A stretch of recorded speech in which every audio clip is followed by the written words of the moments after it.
Bienvenue dans la cellule de crise d'Enedis. C'est le centre opérationnel des lignes électriques de la France entière. C'est ici que les équipes se mobilisent. Au plus fort de la tempête, 330 000 foyers ont été privés d'électricité. C'est donc toute une organisation qui s'est mise en place pour rétablir au plus vite la situation.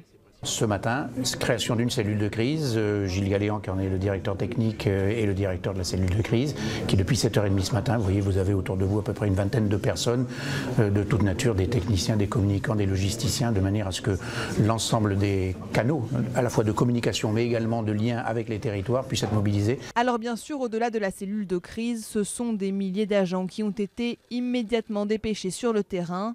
Et il y a beaucoup de travail. Il faut pouvoir visiter les lignes, il faut pouvoir faire voler des hélicoptères, en vue de bien identifier les incidents et puis de commencer à traiter incident par incident.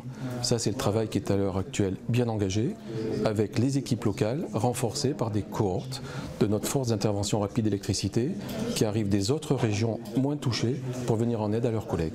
Et il va malheureusement falloir que les Normands et les Bretons fassent preuve d'un peu de patience. Pour ces deux régions les plus touchées, l'électricité devrait être de retour dans les foyers d'ici la fin du week-end, selon Enedis.